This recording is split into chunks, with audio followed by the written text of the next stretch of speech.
Alléluia.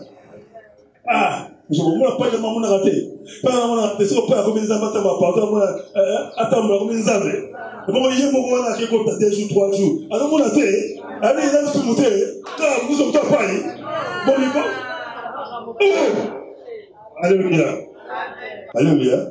Quel beau zakatanga. Et comme les cas. Alléluia. Quel mot. Il y a un gars dans un Bible.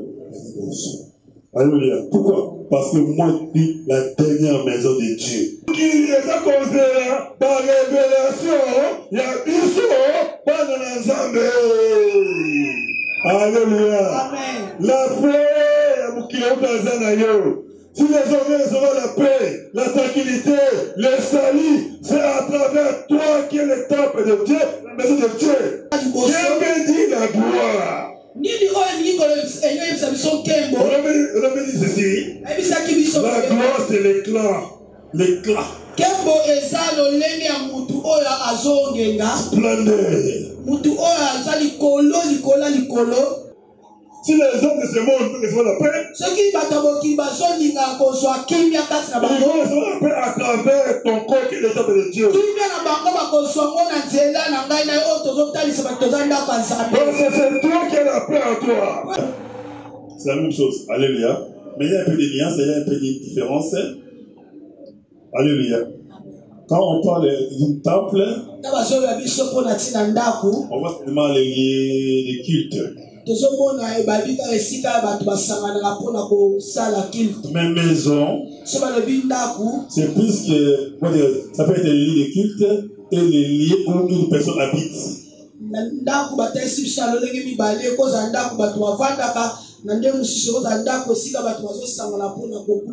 On peut transformer une maison en un temple. Mais un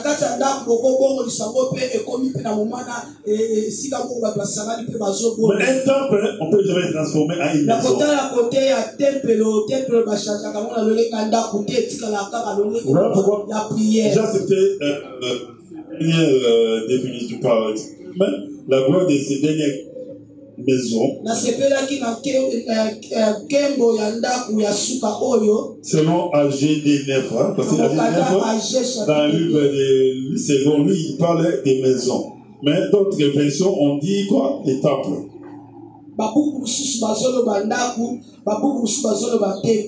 Donc, lisons un peu de AG chapitre 2, verset 9.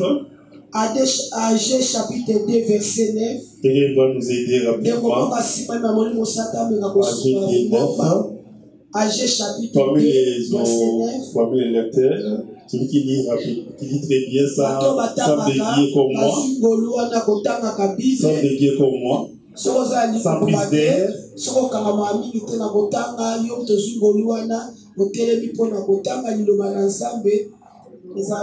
AG chapitre 2, verset 9, je lis en Jésus. Amen. La gloire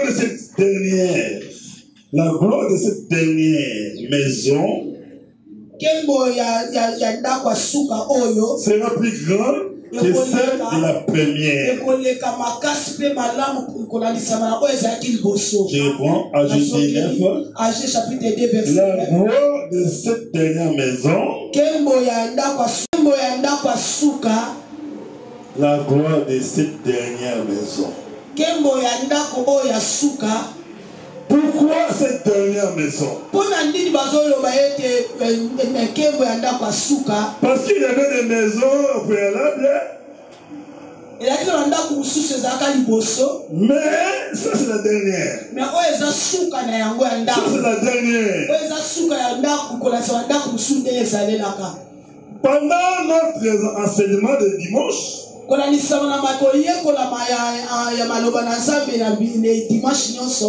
vu quelques points très importants. Premièrement, on avait vu qu'elle veut dire la gloire. Et deuxième point, on avait vu qu'elle veut dire la maison de Dieu. Troisième point, on avait vu qui peut manifester la gloire dans sa vie. Et quatrième point, là où nous sommes, Quels sont les éléments à retenir pour la personne qui veut manifester la gloire de Dieu?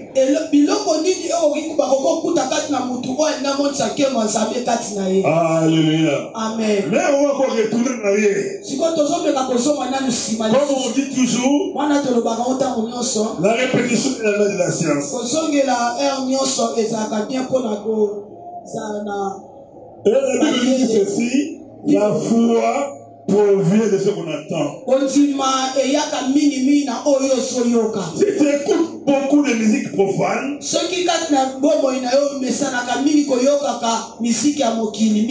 et de les chanter, cette musique va te transformer. Tu vas prendre la forme de ces musiciens profanes. Et tu vas prendre la forme aussi de ces musiciens-là.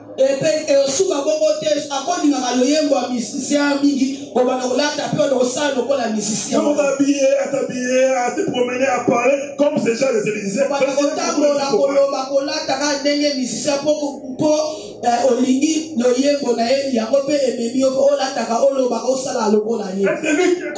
Qui aime beaucoup écouter la parole de Dieu, ils vont aussi prendre la forme de la parole de Dieu. Qui est la parole de Dieu? Qui est la parole de Dieu? La parole de Dieu, c'est une personne qui s'appelle Jésus-Christ. Il s'appelle Jésus-Christ. Il est écrit au commencement de la parole. Et la parole avec Dieu. Et si tu écoutes beaucoup la parole, tu aimes la parole, tu médites cette parole, tu parles sur cette parole, tu vas prendre la forme de notre Seigneur Jésus-Christ. Tu vas prendre la forme de notre Seigneur Jésus-Christ. Tu vas commencer à parler comme notre Seigneur Jésus-Christ. Commencer à agir comme notre Seigneur Jésus-Christ. Lorsque les gens t'aimeront, ils diront certainement, ça c'est Jésus-Christ. Comme l'apôtre Pierre, il était avec Jésus-Christ à tout moment. Il écoutait toujours Jésus-Christ. Il aimait la parole de Dieu. Le jour qu'il a osé trahir Jésus ou mentir, il dit que moi je ne connais pas Jésus-Christ. Il avait dit que moi je ne connais pas Jésus-Christ. Une jeune femme a dit non. Cet homme-là, il est comme Jésus-Christ. Sa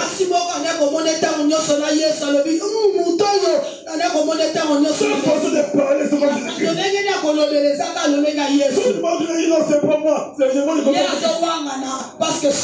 Mais la parole avait déformé.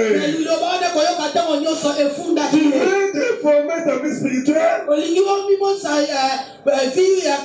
Tu veux te transformer, te métamorphoser en Jésus-Christ.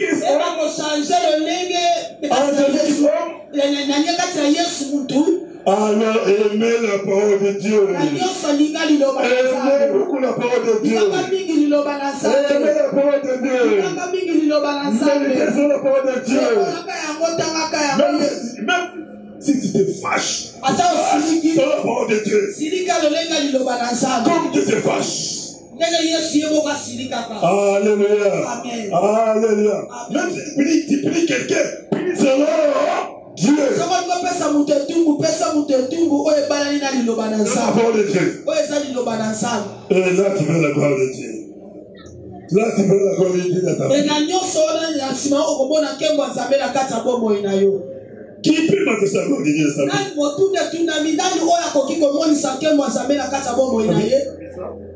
Alléluia. Quels sont les éléments à retenir pour la personne qui manifeste la gloire de Dieu? On a pris tard. Alléluia. Mais j'ai fait un peu de rétro. rétroviseur, totalement moqué. Non, c'est moi.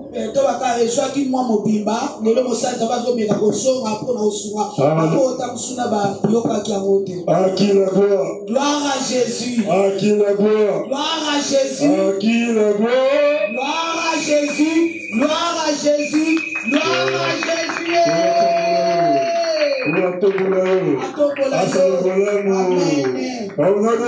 Jésus. Premier élément. Qui avait dit la gloire? On avait dit ceci. La gloire, c'est l'éclat. L'éclat. Kembo ezalo lenge ya mutu oyo azongenga. Splendeur. Mutu oyo azali likolo. Alléluia. Amen. Je vais dire, puis je vais aider pour répéter. La gloire, c'est l'éclat, la splendeur, ou la chose remarquable, ou chose unique. Alléluia. Donc, la gloire, c'est l'éclat. Alléluia. Vous voyez, vous les mains, vous dites, alléluia. Vous pouvez prier, il met un côté. Alléluia. Il partait quitter. Amen. Tout le monde est là, comme on a extraordinaire, tout le monde a dit. On nous a massali. Alléluia. Amen. Donc, quand le colo, quand on a maté, on est tout le temps. Le quoi c'est venu, papa, et venu, et bon, tu vois, il est beau.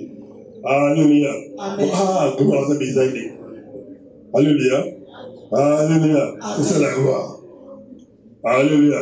On avait dit encore, la gloire, c'est quoi? C'est quoi la représentation du ciel ouvert avec des personnes divines, les anges et les vénérés. Nous les fumami. Alléluia. Au moins, maman va ange. Au moins, la bateau va alola. Au moins, il trône en Zambé. Alléluia. C'est ça la gloire. On avait dit quoi? La gloire, c'est encore quoi? La gloire, c'est 6 personnes dont les actions, pas 6 personnes, non? C'est 6 personnes, quand on dit une personne qui peut faire la gloire, il est la gloire. Ça veut dire, c'est 10 personnes dont les actions, les talents, les œuvres sont célèbres. Alléluia.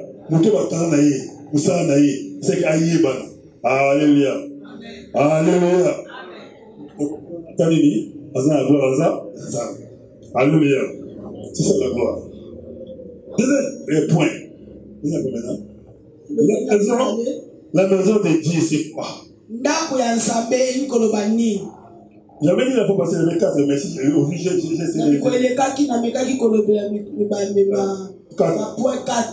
Ici j'ai essayé de synthétiser en 3. En 3 maisons. Première maison, c'est le temple de Salomon. Alléluia. Le temple de Salomon. Parce qu'auparavant, l'autre peuple de Dieu était sorti en Égypte. Dieu leur avait dit ceci. Pour le construire une maison, on va commencer à habiter. Où le lieu de raconte, il va commencer à raconter, à se raconter.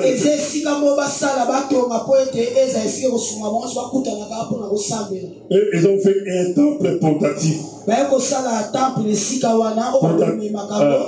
on l'appelait sanctuaire. Alléluia. Amen. Alléluia. Amen. On a dit sanctuaire. Alléluia. Ou bien dit temps d'assignation. C'est moi l'appelle temps d'assignation. Sanctuaire. Alléluia. Les temples, il y a des désert. Il y a un portatif, il y a un capot. Si on communique pas, on faut qu'on y si on va déplacer, allez, va casser, il va gagner. Alléluia. Maintenant, nous sommes à Bimi. Alléluia. Maintenant, ils ont voulu construire un temple durable. Si vous avez bakanisi kolongola temple o bamemaka bakenda nango bakomi na kanambo kakana balobite bakanisi bifoto to masonda ndako moko ya nzambe oyo kovande koumela katango nyonso. Et celui qui avait dit cette idée, c'est David. Batuli babi motuno ya mutazwa ki likanso ya ki David. Et Dieu le dit non, tes mains et peu de sang, c'est ton fils qui va les construire. nzambe ayebisi David te yo okoki kotonga te mpo maboko neza makila mwana na yo nde moto akoya moto akotonga yango. C'est ainsi dit et fait. Salomon avait construit le premier temple. Makambo mosala na baloba esalamaki mwana ye Salomo mwana David ye nde motu ntango ayaki atongaki temple wana. C'est ça, premier temple. Wana eza temple ya liboso oyo atongaki. Alléluia. Amen. Mais tout ça a été détruit et reconstruit par atako babebisaki babandi lisusu kobongisa wana nzela ya Hérode. Le temple a été détruit et puis Zorobabel avait construit des temples. Après Zorobabel, Hérode avait construit un troisième temple pour les Juifs. Alléluia. Amen. C'est ça? C'est bon. Hein? Alléluia. C'est ça? Premier temple de Salomon. Temple trois temples, tout le temple mon temple de Salomon. Alléluia. Et ça, on Zorobabel Toraki. Alléluia. Hérode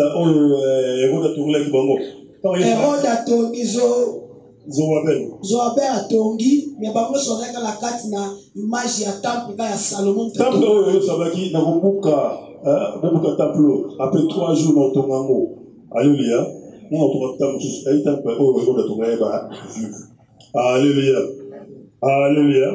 Parce que Salomon tonga temple est détruit. À part ça masoma ba Israël. Papa quand vous avez construit le temple à une balai, alléluia, allez, après c'est ma source, il est détruit. Alors, après, Hérode est tombé au troisième temple, alléluia, eux, ça va dire, détruisement de ce temple, et je vais le construire en 3 jours. Alléluia. Amen. Et le deuxième temple, une maison. Temple, il a mis balai, deuxième maison de Dieu. On a dit premier. C'est le temple de ça, de Salomon. Il y a temple de temple au Salomon Tongaki. Il y a mis balai. Deuxième temple, deuxième maison de Dieu, c'est quoi? C'est le corps de Jésus-Christ. Il y a mis balai zande zoto a Yesu. Qu'ils avaient dit, détruisement, ce temple, moi je vais le construire en 3 jours. Il parle de son corps. Alléluia. Il parle de son corps. Nzoto oyo ndaku oyo menga Yesu na mkomisa to na koyoba kotonga yango na kozongisa ngo susu na bomo. Troisième temple. Ya misato oyo ezali temple. C'est que moi j'appelle le dernier temple. Oh mosala nzambe azobenga ndako ya suka. C'est le corps d'un chrétien né de nouveau. Ezali nzoto ya mokristo oyo abotami ya sika nzimbe Yesu Masiya na bomo ina. Car il est écrit. Kwete komami boye. Ne savez-vous pas que votre corps est le temple de Dieu? Ezalaka temple ya molimo santo. Alléluia. Amen. C'est ça le dernier temple. Yango ndeza nzoto ndako ya suka. Ou la dernière maison de Dieu. Ndako ya suka oyo kola lobele biso. Auparavant, Dieu avait dit aux Juifs ceci, moi j'habite pas dans la maison construite par les mains d'hommes. Ebandeli kola yebisaki ba Juif na koki na kovanda na kotika kovanda na ndako oyo etongami na maboko ya bato te. Mais moi j'habitais dans la maison que moi-même j'ai construite. Tu es ton corps qui est mon corps. Tu es chrétien de nouveau. Tu es moi j'appelle Jésus-Christ. Tu es crée le péché. Sache que ton corps ne t'appartient plus. Ton corps, ça devient la maison, l'habitation de Dieu.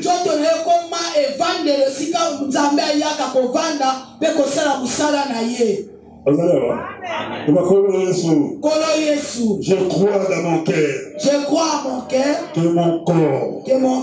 Mon corps. Est le temple de Dieu. Et le temple de Dieu. Et la maison de Dieu. Et la maison de Dieu. Dieu habite à moi. Dieu habite à moi.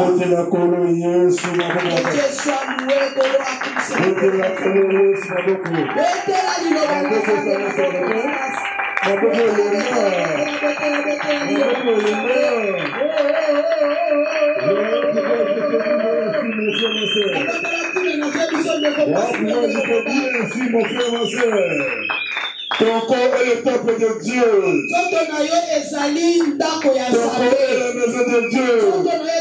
ndako ya Nzambe. Pourquoi Agé avait dit ceci? Motala tina mokanda Agé chapitre 2 verset 9. La gloire de cette dernière maison, Kembo ya ndako asuka oyo. qui est ton corps, Ezali nzoto na yo. c'est la plus grande que celle de la première maison. Eleki makasi koleka kolandisama na oyo ya kala. Et l'Éternel a signé, dit l'Éternel des armées, a fait Na ça. nsima yango mpe kola signaki ya C'est dans matesi. celui que je donnerai la paix. C'est dans celui que je donnerai la paix. Ene esika oyo nde nakopesa bino nkembo na temple oyo ya mibale oyo nde esika bokozwa kimia. Si les hommes de ce monde veulent recevoir la paix, si les hommes de ce monde veulent recevoir la paix, Soki bato boki bazolinga kozwa kimia kati na ils bango. vont recevoir la paix à travers ton corps qui est le temple de Dieu. Kimia na bango bakozwa ngo na nzela na ngai na oyo tozotalisa bato toza ndako ya Nzambe. Donc c'est toi qui as la paix en toi. Po ete kati na yo nde kimia ezali. Le monde attend les révélations des fils de Dieu. mokili ezozela emoniselo ya ye Le mwana monde Nzambe. attend les révélations de nous, les fils de Dieu. mokili ezozela emoniselo ya mwana Nzambe na nzela na biso. Mokili eza kozela ba révélation ya biso bana na Nzambe. Alléluia. Amen. La paix ya mokili oyo na yo. Si les hommes auront la paix, la tranquillité, le salut, c'est à travers toi qui est le temple de Dieu, la maison de Dieu. soki mokili elingi emona kimia bopemi na nzela na ngai na yo nde esengeli bamona yango parceke tozali ndako ya Nzambe. Tu n'es pas n'importe qui. oza mutu lokola bato nyonso te. Dieu est que toi. Nzambe aza kaka na yo. Dieu n'a que toi. Nzambe aza kaka na yo. Sans toi, soki yo oza te le monde n'aura pas la paix. mokili ekozwa Le kimia monde te. n'aura pas le salut. mokili ekoyamba Le monde lobiko n'aura te. pas la guérison. mokili ekoyamba Le lobiko monde te. ne saura pas que Dieu c'est un Dieu tout-puissant. mokili ekoyeba te ke Nzambe oyo toyesabi aza Nzambe aleki na nguya nyonso. On a fait la Pentecôte, on a notre côté à la prière. Tout le monde Nzambe, tout jeûner pendant la prière. Nzambe qui va gloire à ce qu'il y a bon moyen. Alléluia. Amen. Alléluia. Amen. Alléluia. Amen. À qui la gloire? Gloire à Jésus. À qui la gloire? Gloire à À Jésus. qui la gloire? Gloire à Jésus. Gloire à Jésus. Gloire à Jésus. Tu n'es pas n'importe qui. oza lokola bato nyonso Tu n'es te. pas n'importe qui. oza lokola bato nyonso Tu te. es l'unique besoin de Dieu. oza kaka yo oyo ezali ndako ya Nzambe. Si Dieu a une maison dont il habite, soki Nzambe aza na ndako eza nde. si Dieu a une maison dont il habite, c'est terre. soki Nzambe aza na ndako oyo efandaka na se na mabele oyo C'est ta vie. eza nde bomoi na yo. C'est ta vie. eza nde bomoi na yo. C'est ma vie. eza nde bomoi na ngai. C'est ta vie, c'est ma vie. eza bomoi na ngai nde yango ezotalisa ndako ya Nzambe. Oh, loyauté. Oh. Oh, belauté. Oh, d'amour, il faut l'amour, il faut l'été. Oh, la bonne difficulté.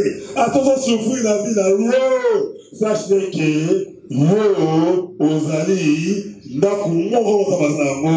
Soki yo, obengani Nzambe, Nzambe omifaze, mitelengano. Ndoko na yo, ezali ndako Nzambe aza kovanda. Bete mabokasi. betela liloba na Nzambe maboko na Je suis aimé de ton côté. Je suis aimé de ton côté. Je suis aimé de ton chrétien. Moi, je suis aimé de ton chrétien. Même si je ne mange pas, même si je mange des amis, même si je manque une maison, même si je marche en pied, même si je suis malade, je sais une chose. Je suis la maison de Dieu. Je suis la maison de Dieu. Attendez, si vous tenez le nom de votre baraka. Alléluia. Alléluia. Même le nom de ce matin. Et soyez remontés. Attendez, soyez remontés. Attendez.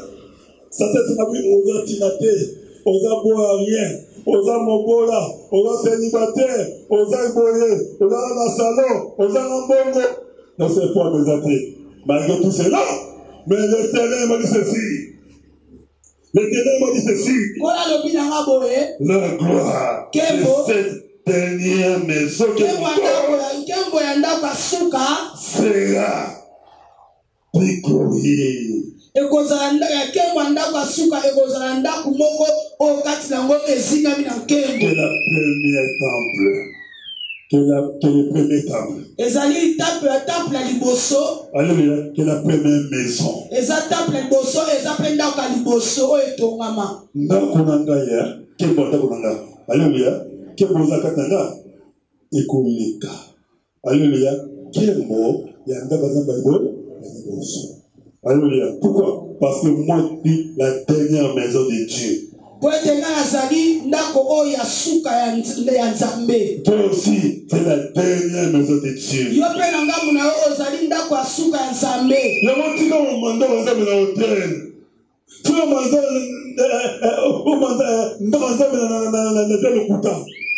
Alléluia.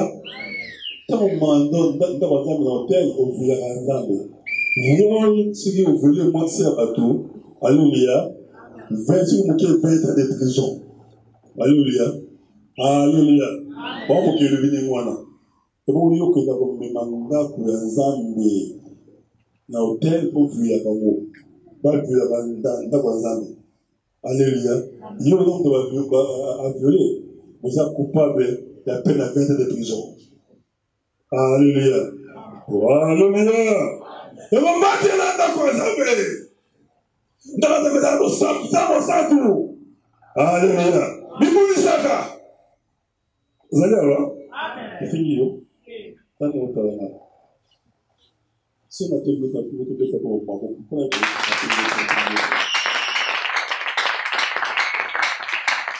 Alléluia. Ce qui est plus grave, beaucoup de ma balle. Alléluia. Et on fait. Amen. Pour vous mériter. Alléluia. Et nous vraiment. On est contre les balles au fêlé. Oh, parce que Baba a pour un des noms. Alléluia. Et Atakutango. Alléluia. Dans les autres lits. Mais si on a pour un peu de balle, nous avons un côté pour le côté. Alléluia. Très bon, voilà. Nous pouvons donner. Alléluia. Pas de donner. Alléluia. Baba la yomi de le bêta. Alléluia. Église et pas mon ensemble. Il est écrit que le mariage soit honoré de tous.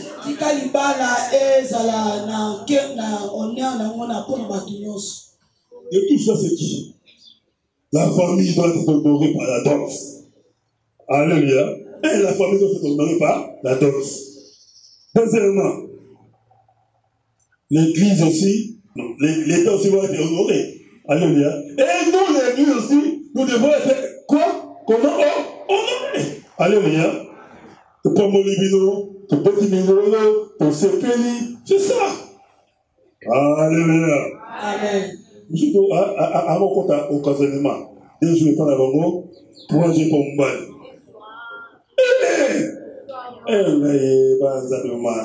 Alléluia. Ah, je ne pas de maman raté. Pas de maman raté. C'est pas comme les amateurs, pardon, attends, comme les amis. Bon, il y a un moment qui compte 2 jours, 3 jours. Alors, mon athée, allez, il a monter. Car vous n'avez pas parlé. Bon, il va. Alléluia. Et puis, il faut évidemment complicité. Il y a un fond d'ailleurs, alléluia. Bima konda. So bimite on fond d'ailleurs. Alléluia. So invité c'est pas fond yo. Na mo mate pas pas témoin, témoin qui est. Pas pas témoin ça. On zalana. Alléluia. So il a pas Yesu, il a là. C'est ça. Mais ils sont invité au bombi. Pas à éviter à évater. Donc il a droit. Complicité ni. Non, ça voter. Non, ça doit. On va pas on est comme c'est ni. Hein? Ah, tellement il est bosser là-haut. Ah, ça c'est de ma fête. Ah, ça c'est de ma fête. Ah, voilà. Ah, ça c'est de ma fête. Yo donc so dakana tout le monde il y a quatre mots il kobo. Ah, ça c'est des cobistes. Alléluia. L'âme de ce kobo on a compté 3 jours. Pas là-bas. 3 jours pour me faire moi si je te dis. Alléluia. Là, il y a même les sous. Vous pensez même les sous. Vous pensez que vous avez tout le monde à monter. On va kilo, soupier, on peut souter.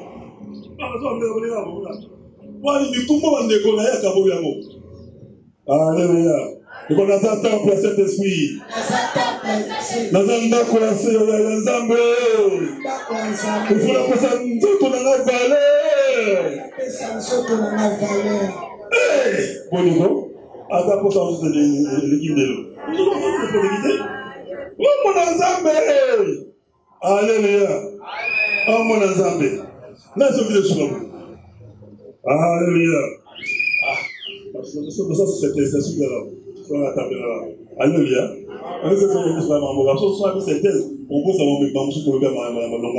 Alléluia.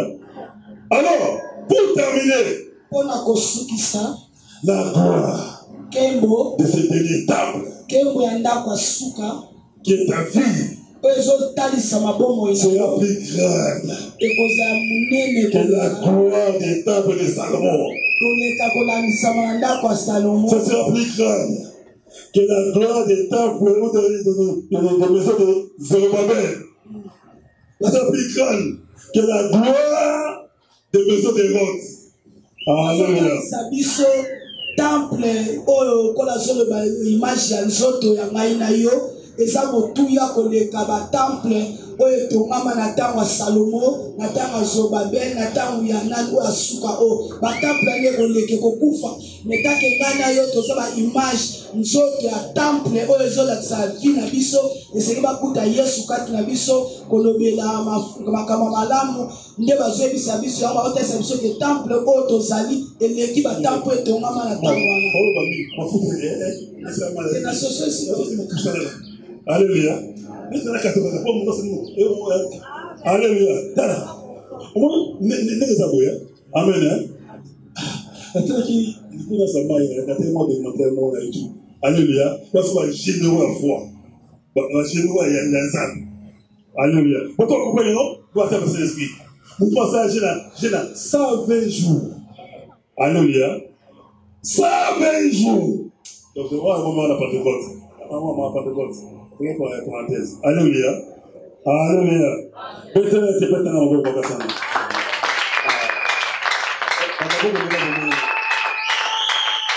Alléluia. Amen. Maman meilleure. Il n'y a pas de problème. Alléluia. On a une grande interprète. On a une grande interprète. Alléluia. On fait ce qu'on peut faire. Alléluia. Vous allez avoir. Vous allez avoir. Donc, mon niveau santo. Soudangaï. Va comprendre. Oh, Nazali. Voilà. Le temps va soukoura. Parce que dernier temps. Alléluia. Dieu veut t'utiliser. Dieu veut t'utiliser. Temple de Dieu, c'est ta vie. Temple oba zoloba eza oba tongi boyete eza le bomo ina yo. Alléluia. Amen. La vie, les personnes qui peuvent manifester la gloire de Dieu. Batuna ki motuna mutunino oki komonisa kemwa nzambe pa ina batu bo. On a dit premièrement, celui qui personnifie Jésus-Christ dans sa vie, qui dit comme Paul, si moi je vis, c'est pour moi qui vis Christ qui vit en moi. Eza mutu oyo kati na ye azontimake bomo ineze su bomo inete komi Jésus ndenge Paul alobi soki nga nazobika ezanga te eza Yesu nde azobika kati na ngai bato baomona obamona nde Yesu kati na yo. Deuxièmement, qui peut manifester la gloire de Dieu.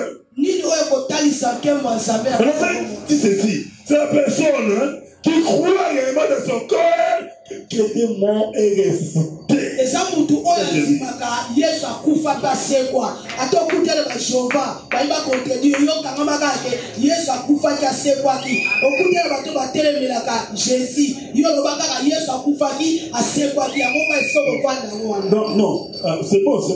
Mais il faut qu'il a dit que moi j'étais mort avec Jésus-Christ et je suis resté avec Jésus-Christ. Donc bakisi na bombo ineke Yesu akufaki longo na yo pe asekwi na yo. Tout le monde est vraiment. Alléluia.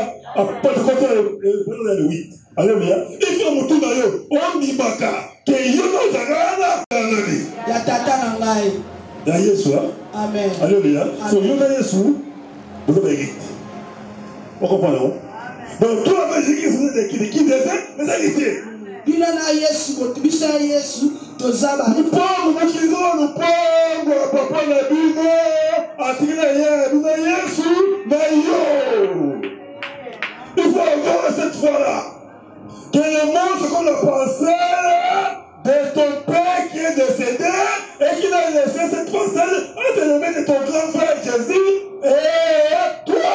esengeli kati na oyo bayete mokili oyo eza image ya ndako nde tomonaka lopango papa aza te atiki lopango yo mpe monaka bongo mokili oyo eza lopango na yo na Yesu makambo nyonso ya malamu oyo eza na kati na lopango wana eza yo eza ya Yesu makambo nyonso ya malamu nzambe abongisa mpona mokili oyo eza ya yo eza ya Yesu.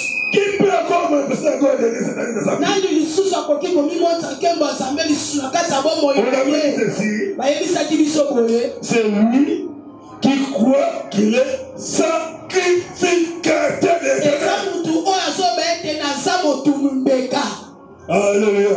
Je crois que toi tu es sacrificateur. Ezali kati na ontu bisema ete ozalaka motumu mbeka. Que tu es sacrificateur. Ozali motumu mbeka. Je te dis que tu es sacrificateur. Ozali motumu mbeka ndeko mwasi ndeko mobali. Mireille Dianté était sacrificateur. Mireille Dianté azali motumu mbeka ya mwasi. Non, c'est le sacrificateur. Parce que Edgar pasa motumu mbeka. Nous sommes des sacrificateurs de Dieu. Ozali kati singo tozali motumu mbeka ya Nzambe. Nous sommes du bon monde. Ezali kati na bombo na onzi makayango. Voilà. Alléluia. Amen. Cinquième point. Qui peut m'empêcher à voir de Dieu cette année? Nani oyo akoki komonisa nkembo ya Nzambe na mbula oyo tozali. Ceci, ceux qui croient qu'il est l'ouvrage de Dieu, créé de nouveau en Jésus-Christ pour les bonnes œuvres. Eza mutu oyo azondimisa makati na ye akomi ekelamu ya sika eza bakeli mpona makambo moko ya sika.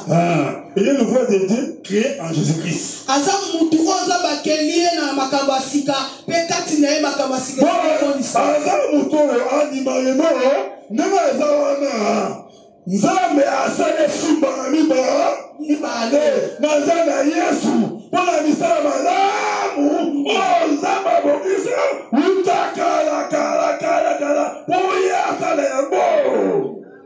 Akeli yo mbala mibale oyo osakelaki yo ebebisamaki me ntango mie na kati ya bomoi na yo Yesu akomi kotambwisa yo abandi kolakisa yo ndenge osengeli ovivre.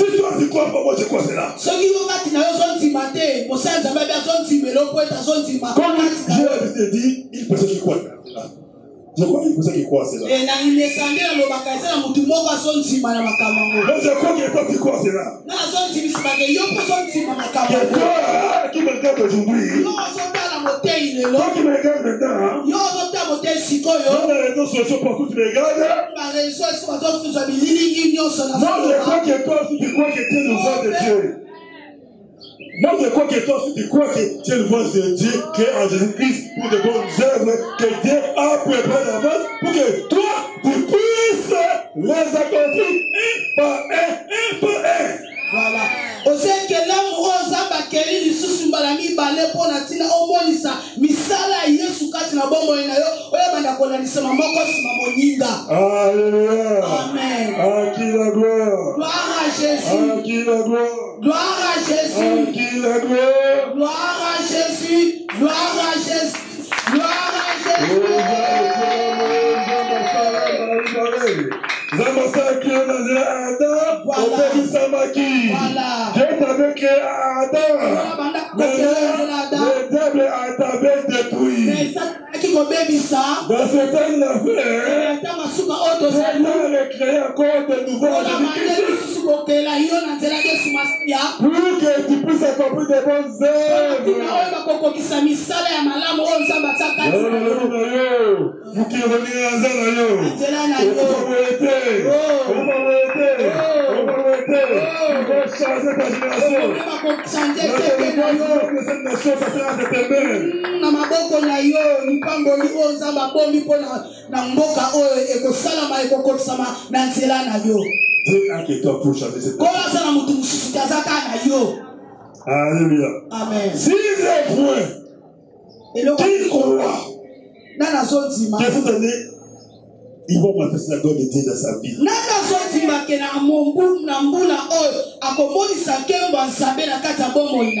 de progrès en progrès. Il va faire de gloire en gloire. Kembo likola nkembo dans makambo nzaba tsaka to talent nzaba tsaka no donc nzaba tsaka to ta yozo salela yango ta yozo visiter ta yo pambolo osuka ka esika moko to bandi ko mata selon mayela zo tsaka tina yango de ko memo kembo likola nkembo. Sixième point. C'est la personne qui croit réellement qu'il est l'habitation de Dieu en esprit. Et ça moto oyo azonzima ete aza evangeli ya nkolo na nzela molimo na ye. Septième point. Sambo. Il croit qu'il va manifester la gloire de Dieu dans cette année. Nani oyo azonzimisa makomonisa nkembo azambe na mbula oyo na bomoi na ye. C'est la personne qui croit et ça moto oyo kati na azonzima que la terre lui appartient et non au diable. Azonzima kati na mabele oyo eza ya ye pona mabele to mona bosu eza ba trésor eza mapambola lolenge eza yo bande yo ko dominer likolo na yango. Bali tout chose na moto dans ce message. Non. Psaume 115 verset 16 et moi on attend la leçon. Et puis 21 à 20. Psaume 115 verset 16. Moto oyo atanga bien c'est comment atanga la leçon. Verset 16. Et puis 1 Corinthiens 3 21 à 22. Qu'est-ce qu'on est en train de nous dire là-dedans, dans ce verset-là? Kuna bazoyo ya bisongi bandeko o batangaka to sa mbango. Oui, maman, disait. 115 verset 16. Depuis la maman de Dieu. Les cieux sont les cieux de l'Éternel. Psaume 115, 16. Les cieux sont les cieux de l'Éternel. Mais il a donné la terre au Fils de l'homme. Mais quand on a fait ma belle oyo apesa ngo bokonji epai na mwana moto. Ok là. Nikolo zanali. Aye moko nzambe. Mabe zanali. Ya mwana moto. Mwana moto zanali. Yes. Oh. Hein? Yo. Yo. Alléluia. Alléluia. 1 Corinthiens 3, 21, 22, et ici, on a dit ceci. Soit Paul. Apollo. Soit Paul. Apollo. Soit Apollos. Babata soit Congo toke na Apollos. Paul, Apollos. Soit Cephas. Soit le monde. Babaki sisu mokini. Soit la vie. Babaki sisu bon moi. Soit la mort. Kufa. Soit les choses présentes, soit les choses à venir, tout est à vous. Tout est à vous. Non,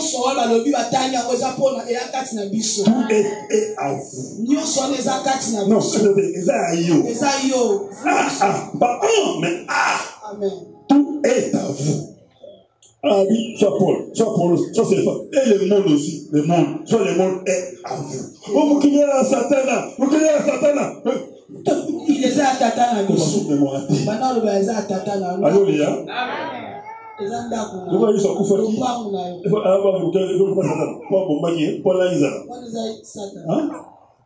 Non. Vous qui êtes dans Satan à terre. D'accord, ça va. Le verset dit, ah bah dit, le monde est à vous. Ma vie, ma belle est à vous. Yo, Satan te poigne. Oh, ne pense pas. Alléluia. Allez.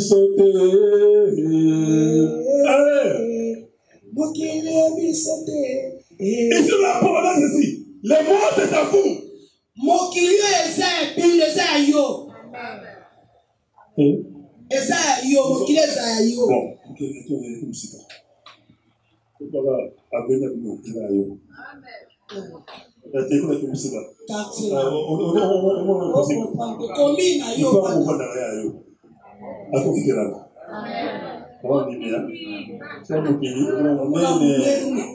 Alléluia. Alléluia. Amen. La parole, c'est ça la parole. C'est ça l'évangile. liloba sango malamu toyokaka yango c'est simple comme bonjour. sango malamu eza yango bopete Comment la une philosophie, c'est ça non? singe tomemaka makanso sondo sansama ye esondeli te yokaka oyo baoyebiso yango wana kanga yango nzima yango banda kotambola kolanisama oyo comprendre. C'est pour ça que la terre t'appartient. Le ciel, c'est pour Dieu. Zambé, Nikolo, Nzambe na likolo ngai moko yanke na mabele o. Alléluia. Amen. Alléluia. Amen. C'est moi qui ai inspiré. Zambé, na Nikolo, yanke na se. Ezane yo. Ya. Oh, ya. La casa yo.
Il a solo, quand ça peut ça au pouvoir, ma belle, au régner, au matin, au fond, au salon, ça ma lame, sauf le sou. Donc, nous sommes au salon, au long, pour ma belle, ça yo, et ça tata na yo. Le quoi le pain, so papa, ça t'a tigé le pain, aux autres, bah, que oh, et ça, il a beau sunanga, et ça, n'est pas ma belle, n'est ça, ma solo, bah, que ma belle, ça yo. Oh, yo, au long, au pouka. Oh, yo, au salon, au récit. Donc, ma belle, et ça, la disposition na yo. C'est aussi ma tête, elle avait prévu. Et puis, ici, la camarade. Huitième point. Motoba. Qui peut me faire voir Dieu dans sa vie cette année? Nani oyo akoki ko moni sankembo nzambe na mbula o la kati ya bomo ina ye. Vous avez dit ceci? Tolobaki boye. Celui qui juste à laisser. Moto oyo amilekisaka na kibosi. Si tu veux commencer la donner de ta vie, ne soyez pas juste à laisser, tout le à laisser. Soki olingi omona nkembo nzambe na kati ya bomo ina komilekisa ngelote na kibosantu kolimilekisa ngelote na kanda. Oh, c'est là. Quand vous êtes méchant, laissez, on a méchant, on peut être trop juste, qu'on a eu son côté. Allez, on est trop juste. Besa mabe kolimi lexante ole na makanza okote tika kaka mais même la police quand il s'est okote tika kaka quand il s'est sorti comme ça quand il prison. Alléluia. Oui, ça c'est comme ça. Quand il s'est la monte dans quand ça l'évangile, c'est l'évangile, c'est ça l'évangile. Alléluia. Il faut être bon de la raison, bon de mais même la prison.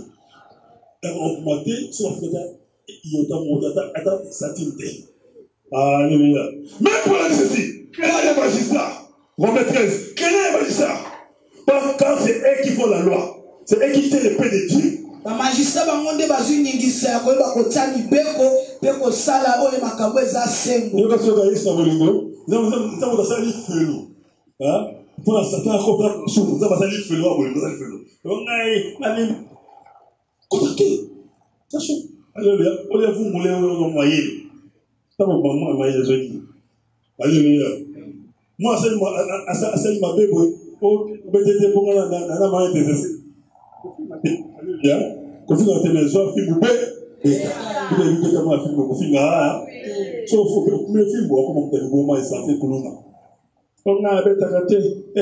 Alléluia. Amen. Yesu a fait un takate. Petit.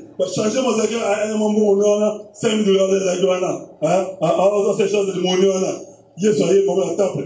Coup de pied. On pigeon, c'est mon zakir. Moi, je fais pigeon d'aller. Et quand c'est mon bongo, il y a ma sa famille. Yesu a pensé à vous. A pénis la pigeon pour la kini. Alléluia. Alléluia. Ne sois pas stressé. Des fois, on souffre parce que nous voulons être plus juste que Dieu. Et être aussi méchant que Dieu. Alléluia. Si on a un méchant, on va voir pourquoi c'est pas comme. Alléluia. Il ne faut pas un méchant. Il faut avoir l'état. Amen. Yesu. Sumangari. Naza jisa lesete. Naza méchant lesete. Mettez la coupe Yesu.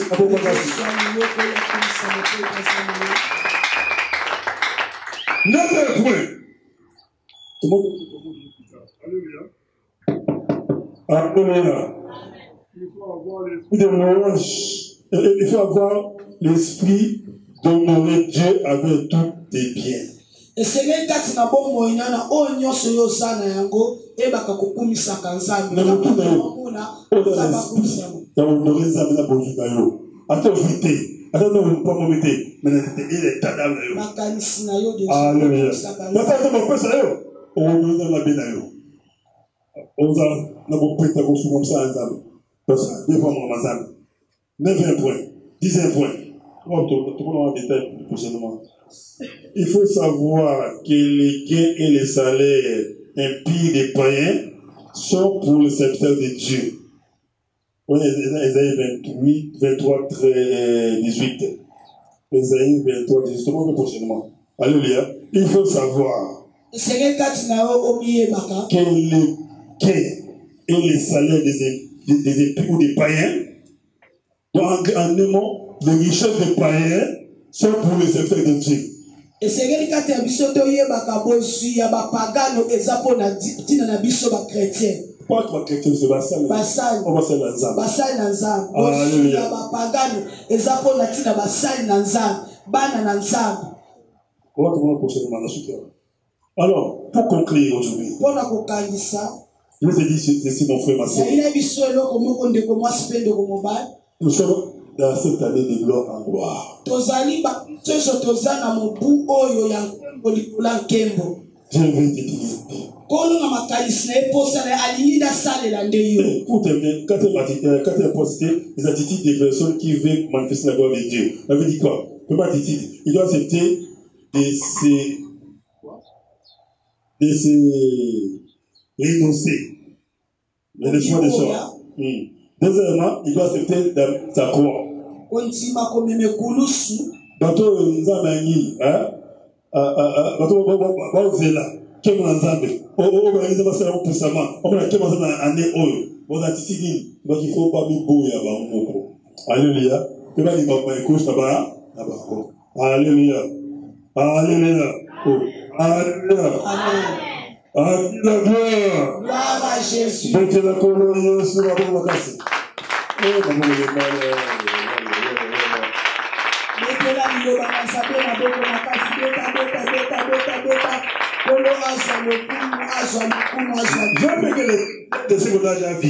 Et na meki ko zonga mukie o nyoso sito lobela ki yango ko na tina leo to zo susubo. Dieu soit na sala ngone ça. Alléluia. Mais Bible Singapour on dit yo comment on a dit. Amen. Alors pour terminer pour aujourd'hui. Bona ko sukisa mokola lelo. Il te dit mon frère ma sœur. Nous sommes au temps de la fête. Il va pour agir de ceci. La gloire. La gloire de ces dernières maisons sera plus grande que la gloire d'autres maisons. Kembwanda pasuka eleki munene kolandisama na bandako etogama kaliboso. La dernière maison, c'est ton corps, c'est mon corps. Dieu veut t'utiliser pour ça. Dieu veut mettre la paix dans ce monde à ta vie.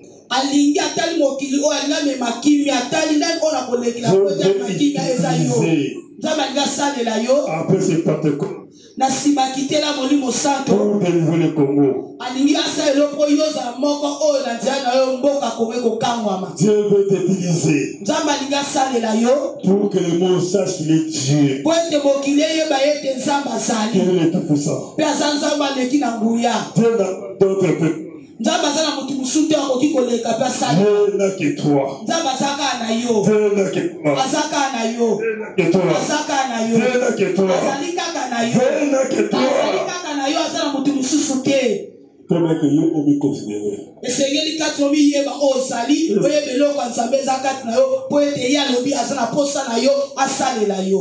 toi tu vas te considérer, tu vas purifier ton corps. Tu vas mettre ton corps en valeur. Et Dieu passera par toi. Pour tourner le monde. Alléluia. Amen. Que Dieu soit loué. On a besoin de sa on peut faire bien consécration, bien prière, ça va vite.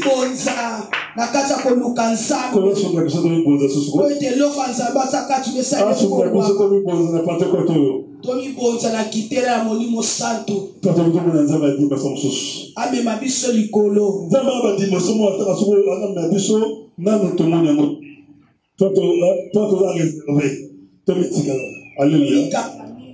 Mitika te tozo mitika afongo na bisote mosanza ba lobi ete kolo posa neza ete na pankoti oyo afongo la biso afongo la ba grâce afongo la ba don pe afongo la oye atakati na biso. Kolo pa mo comme Jesus. Amen. Amen. Za pa mo la deuxième fils. Alléluia. On est pas avec la kimi na moi pour mo le mettre kimi. Bon moi on va pas kita. Za pa ko. Alléluia. Non mais à la première kit, il y a deuxième kit. Non, la première qui a eu le deuxième kit. Oh, la première kit. Ah, les deux a eu le deuxième kit. Donc, tu as le deuxième kit. Donc, la première kit, ils ont eu congé. Quand il y a 4, la première kit, 4. 5, 6. Les gars, c'est un congé. Amen. Amen.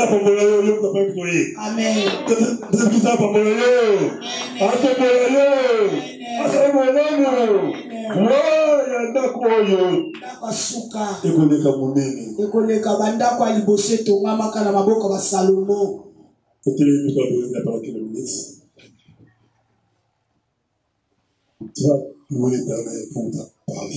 esengeli kati na yo na moma oyo ntango ozotelema. Alléluia. Ah, je ne sais pas comment on a raté. Pas comment on a raté. C'est pas comme ils ont battu ma part. Attends, comme ils ont fait. Bon, il y a un moment qui compte 2 jours, 3 jours. Alors, on a fait. Allez, ils ont tout monté. Nous sommes pas pas.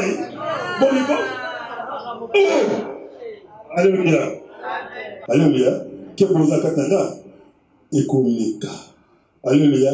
Quel mot? Il y a un gars dans la Bible. Alléluia. Pourquoi? Parce que moi, je dis la dernière maison de Dieu. Qui est ça comme ça? Par révélation, il y a une chose, pas dans l'ensemble.